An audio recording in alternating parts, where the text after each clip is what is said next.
दोस्तों, आज मैं आपके लिए 2019 में रिलीज हुई एक अमेरिकन पीरियड हॉरर फिल्म लाया हूं जिसका नाम है द डॉन। फिल्म के स्टार्ट में हमें 1922 का टाइम दिखाया गया है, जहां पेंसिल्वेनिया में हम एक लड़की रोज को देखते हैं जो अपने ग्रेट ग्रैंडफादर के साथ थी। वो रोज के हाथ में मट्टी देते हुए कहते हैं कि हमें नेचर को समझने के लिए उसकी रिस्पेक्ट करनी होगी और इस मट्टी के पास बताने के लिए बहुत सी कहानियां भी होती हैं। एंड देन वो रोज को अपना लॉकेट भी देते हैं जो उन्हें उनके फादर ने दिया था। ये लॉकेट गुड और इवल के दरमियान एक बैरियर था और इसी ने उनके फादर की जान बचाई थी। उसके बाद हम रोज की फैमिली को देखते हैं जिसमें उसके पेरेंट्स और सिबलिंग्स थे। वो सब खाना खा रहे होते हैं कि रोज का फादर विलियम स्ट्रेंजली बिहेव करने लगता है। उसे वर्ल्ड वॉर 1 के विजन्स आ रहे थे। वो अचानक गुस्से में आकर कहने लगता है कि उसे खून बहाने दो एंड देन वो उठकर वहां से चला जाता है। बच्चे बुरी तरह घबराकर अपनी मॉम से पूछते हैं कि डैड को आखिर हुआ क्या है, जिस पर वो बोलती है कि डैड बीमार हैं। अगले सीन में रात को सोते हुए कोई आवाज विलियम को नींद से उठाती है और वो अपने पास रखा हुआ हैमर उठाकर उससे अपनी वाइफ पर अटैक करते हुए ब्रूटली मार डालता है। शोर सुन के रोज की आंख खुल गई थी और उधर विलियम अब रोज के बहन भाइयों को मार रहा था। एंड देन वो रोज को मारने के लिए उसके रूम में जाता है, मगर वो वहां नहीं थी। जिसके बाद विलियम उसे ढूंढने के लिए बाहर चला जाता है। वो रोज को अपना कोई दुश्मन हैंक समझ रहा था और तभी वो रोज को ढूंढ लेता है। वो उसे बताती है कि मैं हैंक नहीं हूँ, जिस पर विलियम कहता है कि मैं हैंक को नहीं छोड़ूंगा। और इससे पहले कि वो रोज पर अटैक करता, उसके ग्रैंडफादर आकर विलियम को रोकते हैं और रोज वहां से भाग जाती है। जिसके बाद विलियम अपने फादर को मारकर खुद को भी शूट कर लेता है। नेक्स्ट मॉर्निंग पुलिस वहां इन्वेस्टिगेशन के लिए आती है। सार्जेंट सेल्स डिटेक्टिव को बताता है कि वो वॉर के बाद अक्सर विलियम को ड्रंक हालत में घर ड्रॉप किया करता था और विलियम ने उसे बताया था कि उसे अजीब चीजें दिखाई देती थीं। ऑफिसर कहता है कि विलियम की बीवी और बच्चे भी मारे गए हैं, सिवाय उसकी बड़ी बेटी के। ये सुन के सार्जेंट शॉक्ड हो गया था। वो ऑफिसर को उसे ढूंढने के लिए कहता है, जो कि कुछ ही देर बाद उन्हें जंगल में एक जगह बैठी मिलती है। सार्जेंट उससे पूछता है कि क्या तुम्हारी कोई और फैमिली है, तो रोज बोलती है कि नहीं, जिस पर वो कहता है कि कुछ स्टेट्स दूर मैं एक ऐसी जगह को जानता हूँ जहाँ तुम इजीली रह सकती हो। वो बोलता है कि मैंने भी अपना बचपन वहीं गुजारा था, वहाँ जाकर तुम्हें किसी चीज के लिए परेशान होने की जरूरत नहीं होगी। अगले सीन में हम फादर हेनरी को चर्च में देखते हैं। तभी उसके पास एक आदमी आकर बताता है कि सुबह किसी लड़की को सेंट जॉन्स ले जाया गया है, जिसे उन्हें चलकर देखना चाहिए। जिस पर वो कहते हैं कि मैं इस मामले में रेवरेंड मदर से इन टच रहूंगा। मीनवाइल रोज कॉन्वेंट पहुंच जाती है, जहां रेवरेंड मदर एग्निस उसे वेलकम करती हैं और बोलती हैं कि तुम अब हमारे साथ रहोगी। उसके बाद हमें 10 साल बाद का टाइम दिखाया जाता है, जहां अब रोज बड़ी हो गई थी। वो चर्च में जाकर कन्फेस करती है कि जब से वो यहाँ आई है अपने फादर के बारे में ही सोचती रहती है। फादर थियोडोर उससे पूछते हैं कि क्या तुमने अपनी फाइनल शपथ लेने पर गौर किया है, जिस पर वो कहती है हाँ, बट उसे फील होता था कि वो दुनिया के लिए और भी बहुत कुछ कर सकती है। मगर फादर कहते हैं कि उसे खुद से शुरुआत करनी चाहिए। उसके बाद रोज अपनी फ्रेंड सिस्टर एला से मिलती है, जो 8 साल से वहाँ उसके साथ थी, और वो रोज को बताती है कि मैंने अपनी फाइनल शपथ लेने का डिसाइड कर लिया है। रात में हवा के झोंके के साथ रोज को कोई आवाज सुनाई देती है, जिससे वो थोड़ा सा डर जाती है और ग्रैंडफादर का दिया हुआ लॉकेट निकालकर प्रे करने लगती है। जिसके बाद उसे किसी की विस्परिंग भी सुनाई देती है, जैसे कोई उसका नाम ले रहा हो, और ये भी सुनाई देता है कि वो उसके लिए आया है। अगले सीन में रेवरेंड मदर रोज के रूम में आकर उससे पूछती हैं कि क्या तुम्हें कोई बात परेशान कर रही है, जिस पर रोज कहती है नहीं। जिस पर मदर उसे बताती हैं कि जब वो पहली दफा यहाँ आई थी तो उन्होंने रोज को अपना समझकर अपनाया था, लेकिन फिर भी कुछ ऐसी चीजें हैं जिन्हें वो अकेला फेस करना चाहती है। वो कहती हैं तुम्हारी फैमिली नहीं है तो क्या हुआ, गॉड तुम्हारे साथ है, हम सब तुम्हारी फैमिली हैं। एंड देन वो उसे रेस्ट करने का कहकर वहाँ से चली जाती हैं। उस रात सोते में रोज को नाइटमेयर्स आने लगते हैं। ऐसा लग रहा था जैसे कोई पावर उसे पोजेस कर रही हो। देन अचानक से वो उठती है और उसके मुंह से बहुत सारी फ्लाइज बाहर निकलती हैं। अगले दिन वो दोबारा कन्फेशन बूथ में जाकर फादर को बताती है कि वो काफी अकेला फील करती है।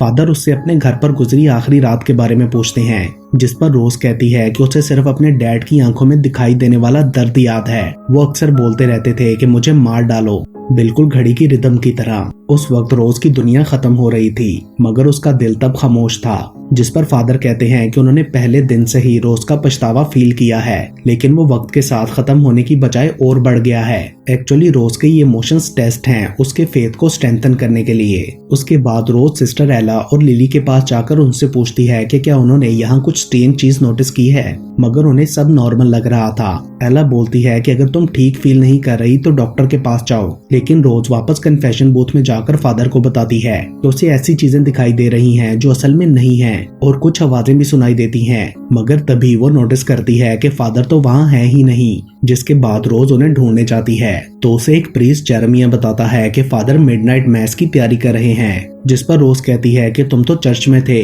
मगर जेरेमिया कहता है कि मैं तो 1 घंटे से यही हूँ। और जब उसने देखा तो रोज भी बूथ में अकेली थी। रोज उसे पूछती है कि क्या तुमने मेरा कन्फेशन सुना, जिस पर वो कहता है कि हाँ, मैंने इग्नोर करने की काफी कोशिश की मगर कर नहीं पाया, और प्रॉमिस भी करता है कि वो किसी को इस बारे में नहीं बताएगा। देन वो ये भी पूछता है क्या तुमने पता लगा लिया कि वो स्ट्रेंज चीज इस कॉन्वेंट से रिलेटेड है या तुमसे।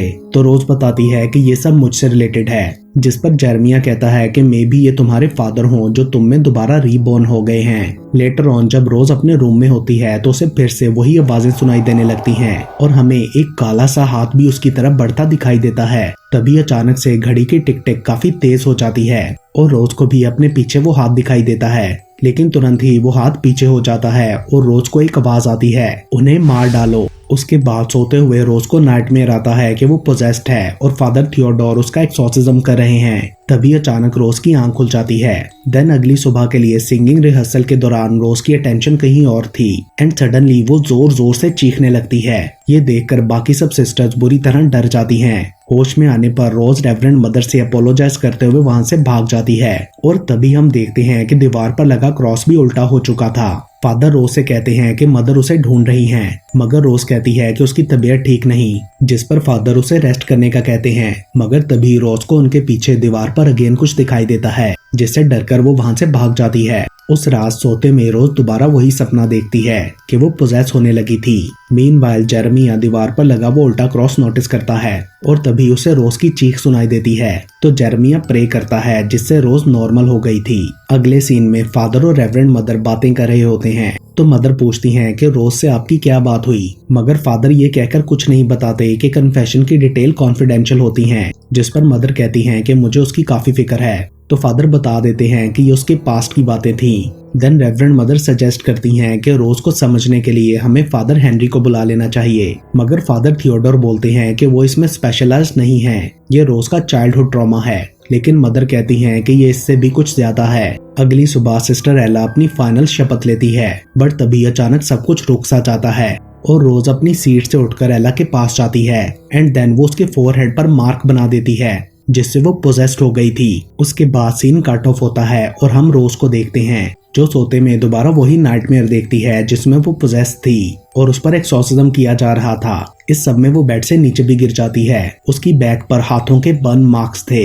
अगली सुबह फादर हेनरी कॉन्वेंट आते हैं तो रेवरेंड मदर उनसे कहती हैं कि हमें हेल्प चाहिए। वो उन्हें बेंट क्रॉस भी दिखाती हैं जो उनके रूम से मिला था और सेम इसी तरह के हॉलवे और दूसरे रूम्स में भी थे। क्रॉस को हवा में उड़ता और टर्न होता भी देखा गया था। फादर हेनरी ने आज तक कभी भी ऐसा कुछ नहीं देखा था। मदर उन्हें रोज के बारे में भी बताती हैं, जिस पर फादर कहते हैं कि मैं तुरंत ही उससे मिलना चाहता हूँ। मीनवाइल रोज कन्फेशन बूथ में फादर थियोडोर से कन्फेस कर रही थी कि वो पूरी तरह उनसे ऑनेस्ट नहीं रही। उसे ऐसी मेमोरीज के भी विजन आते हैं जो उसकी नहीं है। वो उन्हें घड़ी की टिक टिक का भी बताती है और तभी उसके ऊपर पानी का ड्रॉप गिरता है और उसे दोबारा विजन आने लगते हैं। फादर थियोडोर बताते हैं कि कुछ अर्सा पहले मेरे पास एक लड़का क्रिस्टोफर आया था जिसे ऐसे ही सिम्टम्स थे। देन रोज बूथ का दरवाजा खोलने की कोशिश करती है मगर नहीं खुलता और वहाँ तेजी से पानी भरने लगता है। फादर बोलते हैं कि जल्दी क्रिस्टोफर आपे से बाहर हो गया था, इसलिए उन्होंने अपने कोलीग फादर हेनरी को उसका एक्सॉर्सिज्म करने के लिए बुलाया। अब रोज हेल्प के लिए चिल्लाने लगती है मगर फादर बोलते रहते हैं।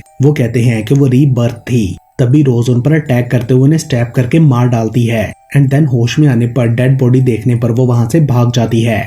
उसके बाद जेरेमिया देखता है कि रोज मट्टी और लॉकेट के साथ कुछ प्रेयर्स कर रही थी। वो कहता है कि ये तो पैगन रिचुअल जैसा लग रहा है जिसमें विचक्राफ्ट के लोग अर्थ की पूजा किया करते थे। रोज उसे इसके बारे में किसी को भी ना बताने का कहती है। जर्मी उसे कहता है कि रेवरेंड मदर तुम्हें बुला रही हैं। उन्होंने किसी स्पेशलिस्ट को बुलाया है। मीनवाइल सिस्टर एला और लिली फादर थियोडोर की डेड बॉडी देख लेती हैं और उन्हें एहसास हो जाता है कि ये रोज ने किया होगा। जिसके बाद वो दोनों मदर को बुलाती हैं, जो पूछती हैं कि लास्ट में यहाँ फादर के साथ कौन था, जिस पर एला रोज का नाम लेती है। मदर उन्हें यहाँ से दूर सेंट जूड्स चले जाने का कहती हैं। दूसरी तरफ रोज जर्मिया को बताती है कि वो जल रही है, इसलिए उसे स्पेशलिस्ट के पास चले जाना चाहिए। जिस पर जर्मिया कहता है कि वो स्पेशलिस्ट तुम्हें बहुत पहले से जानता है। ये बात रोज को थोड़ा अजीब लगी थी। जर्मिया उससे पूछता है कि क्या तुम्हें डिफरेंट आवाजें सुनाई देती हैं या अजीब से विजन्स आते हैं, और सबसे इम्पोर्टेंट ये है कि तुम स्पिरिचुअलिटी के लिए वर्जन हो कि नहीं। तुमने अभी अपनी आखिरी शपथ भी लेनी है, जिससे तुम्हारे अंदर रहने वाला डीमन तुम्हें रोक रहा है। रोज उसे चुप कर जाने का कहती है, मगर जर्मिया बोलता है कि वो उसकी सॉल बचाना चाहता है। तभी फादर हेनरी के साथ दो आदमी वहां आकर रोज को वहां से ले जाते हैं। अगले सीन में हम उसे बेड के साथ बंधा हुआ देखते हैं, जहां साथ दो सिस्टर्स प्रे कर रही थीं। ये वही सीन था जो रोज अपने नाइटमेयर में देखती थी। रोज उनसे पूछती है कि मैं कहाँ हूँ, जिस पर सिस्टर्स कहती हैं कि तुम कई सालों से यहीं पर ऐसे ही हो। तभी फादर हेनरी और जर्मिया भी वहां आ जाते हैं। रोज उनसे मदर का पूछती है, मगर जर्मिया कहता है कि उनकी डेथ हो चुकी है एंड वो लोग रोज को अपने अंदर के डीमन से फाइट करने का कहते हैं। बट रोज उनसे अपनी बुक लाने का कहती है, जिसमें उसने कुछ ड्रॉ किया था। जर्मिया उसे बुक दिखाता है तो उसमें रोज ने डेविल का स्केच बना रखा था। एक्चुअली रोज अपनी फैमिली के मरने के बाद से ही यहीं थी। उसके बाद फादर एक्सॉर्सिज्म स्टार्ट करते हैं, जिससे रोज चीखने लगती है। फादर उस पर वेटिकन से लाया हुआ होली वाटर भी स्प्रिंकल करते हैं। तभी रोज कहती है कि उसके अंदर एक आदमी है। एंड देन हम विलियम को देखते हैं, जो रोज से अपोलोजाइज करता है कि वो इतने सालों में उसके साथ नहीं था। वो कहता है कि मैं डीमन से हार गया, मैं बहुत दर्द में था, लेकिन अब तुम उसे खुद को हराने मत देना। जिसके बाद दोबारा रोज को दिखाया जाता है। वो सिस्टर्स पर अटैक करके उन्हें दूर फेंक देती है एंड देन फादर हेनरी को भी मार डालती है। तभी जर्मिया उसे वो लॉकेट दिखाते हुए कहता है, क्या ये तुम्हें चाहिए? तो रोज बोलती है कि मैंने तुम पर ट्रस्ट किया था। जिस पर जर्मिया कहता है कि मैं वो नहीं हूँ जो तुम सोच रही हो। वो लॉकेट से रोज का फेस भी जलाने की कोशिश करता है, मगर रोज उसे विंडो से बाहर फेंक देती है एंड उसके बाद वो उस जगह को और खुद को आग लगा लेती है। लास्ट सीन में हम देखते हैं कि जर्मिया जिंदा है। वो ट्रेन से अब किसी और डेस्टिनेशन पर जा रहा था और वो एक डायरी में एमिटीविले हाउस का स्केच देखता है। इस घर में भी सेम इसी तरह एक आदमी ने अपनी पूरी फैमिली को मार डाला था और ये मूवी यहीं पर खत्म हो जाती है।